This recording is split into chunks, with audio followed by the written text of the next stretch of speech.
I'm one of those people that have to kind of put my thoughts down on paper. And so bear with me as we go along. And at the end of this panel discussion, I certainly look forward to many of the challenging questions that you may have for all of us as respective employers.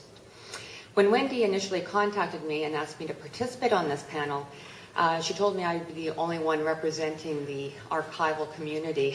And that's always a big responsibility amidst my librarian colleagues. So I did have a couple of conversations with some colleagues in the community, and I chatted with colleagues from both the university archives and the religious archives just to see if we were really pretty much on the same page. And in fact, there was a consensus. So just wanted to share that with you.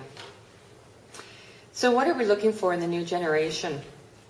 First off, your generation brings a host of varied technological skills, talents, and expertise to any workplace, and this is becoming an assumed expectation from any employer.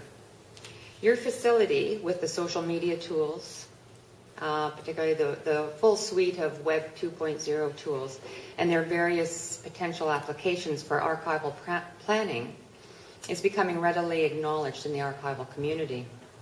Those skills and applications may very well contribute to transforming how archives are perceived and used by diverse constituencies.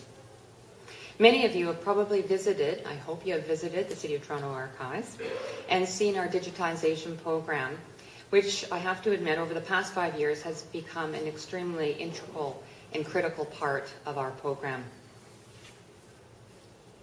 The staff who supervise and work in that program are not archivists, but they are steeped in archival theory and practice by virtue of working in an archival environment.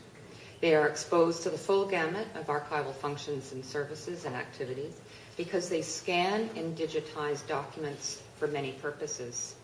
For example, exhibitions, for access and preservation, web exhibits, for capital projects, in our case, it's the scanning of original bylaws. They are part of the archive staff, but their skill sets are quite different. They require experience and knowledge of both Macs and PCs. They need to understand how to create and use color management profiles to ensure color consistency between the original and the printed output. They need extensive experience to operate very sophisticated digital equipment, such as high-end digital copy cameras for oversized documents such as panoramas, maps, and plans, high-end scanners, the necessary expertise to recommend appropriate backup solutions for enormous volumes of data.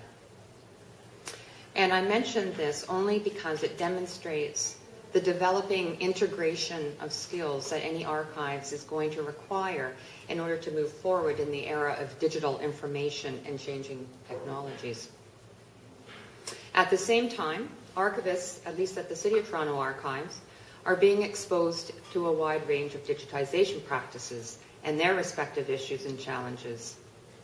Consequently, there is a very nice symbiotic relationship which is evolving among the staff and between different program areas. However, when you come in as a working level archivist, we do look for substantive experience in the area of processing records. Training is always factored into the orientation, of course, but essentially we expect you to hit the ground running. We expect that a prospective candidate will be very familiar with the infamous rules for archival description and know how to apply them. Ideally, we would want to be able to hand over a collection of records for processing and know that you can identify and establish the administrative hierarchy. This requires a demonstrated confidence in your approach to processing records. And our expectation would be that you understand how to accession, physically process, and describe records in all media, from the phone level down to the file and/or item level. This too assumes an understanding of the hierarchical arrangement. It's one thing to have a solid knowledge of the principles of archival science, and it's quite another to apply the theory to the practical realities of imposing an order to an unwieldy collection of records to accurately reflect the functions, programs, activities of the individual or institution that created those records. Fundamentally, as an archivist, you are bestowed with the responsibility, as Terry Cook, and you all know who Terry Cook is, I'm sure, as he argues that you have the responsibility for adding value to records as evidence and for research, as well as enhancing their own unique identity. The question of experience and how that is acquired as a graduate student wanting to pursue a career in the archival environment